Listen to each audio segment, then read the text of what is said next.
Temuan terbaru tentang jejak mikroplastik di dalam tubuh manusia menjadi pusat perhatian dalam exhibition dan talk show Invisible Threat of Microplastics. Paparan partikel mikroskopis ini diungkap dapat memengaruhi fungsi kognisi hingga sistem reproduksi.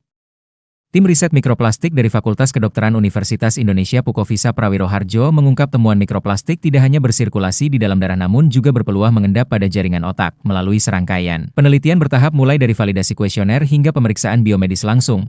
Peneliti menunjukkan penurunan fungsi kognitif pada kelompok yang sering terpapar mikroplastik. Adapun hasil analisis yang menunjukkan jenis mikroplastik yang paling banyak masuk ke tubuh adalah PET, yang umum digunakan pada kemasan air minum sekali pakai. Bahkan pada responden yang terkelompok sebagai jarang terpapar, sebanyak 90% masih teridentifikasi memiliki mikroplastik dalam darah. Dan itu sudah terbukti di beberapa jurnal yang diterbitkan Nature, ya, dengan jaringan di otak adalah termasuk jaringan yang paling sering terendap, ya. Dan dalam posisi kami sebagai peneliti yang menganalisis dampak dari kesehatannya itu, kebetulan saya ahli di otak, ya. Dan saya menilai salah satu fungsi otak yang paling strategis untuk manusia adalah fungsi kognitif. Dan ternyata fungsi kognitifnya itu banyak menurun, ya, lebih resiko untuk menurun pada mereka yang sering terpajam mikroplastik. Sementara itu, peneliti Greenpeace Indonesia Afifah Rahmi Andini menegaskan pentingnya percepatan kebijakan pembatasan plastik sekali pakai. Penerapan roadmap pengurangan sampah plastik dinilai masih sangat lambat, terutama karena sejumlah produsen belum menunjukkan komitmen sesuai aturan yang berlaku.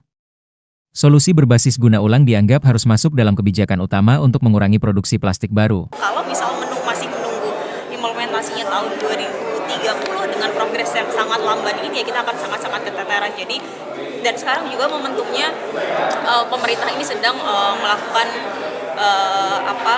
revisi beberapa aturan, ya, termasuk juga UU pengelolaan sampah. Nah, itu yang harus diperhatikan supaya tadi, ya, aturan-aturan yang mengikat pengurangan produksi plastik di produsen itu bisa diperluas skalanya, tidak hanya sachet, styrofoam, sedotan, dan juga kantong kresek yang masih berlakunya 2030, tapi harus diperluas ke jenis plastik sekali pakai lainnya, termasuk tadi PET yang disebutkan mengontaminasi tubuh kita dari AMDK, kemudian dari cup plastik yang ada di kafe-kafe itu juga kebanyakan adalah PET.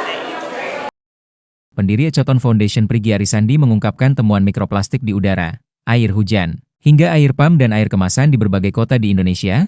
Dalam pengukuran terbaru, Semarang menempati posisi 4 terbesar untuk kandungan mikroplastik di udara. Kondisi ini diperberat oleh kebiasaan masyarakat membakar sampah plastik yang meningkatkan paparan melalui udara. Melalui exhibition dan talk show ini, seluruh pemateri sependapat bahwa ancaman mikroplastik tidak lagi bersifat hipotetis. Penelitian menunjukkan dampak yang semakin nyata dan merata, serta belum adanya teknologi untuk mengeluarkan endapan mikroplastik di dalam tubuh. Karena itu, pembatasan paparan dianggap menjadi langkah paling efektif saat ini.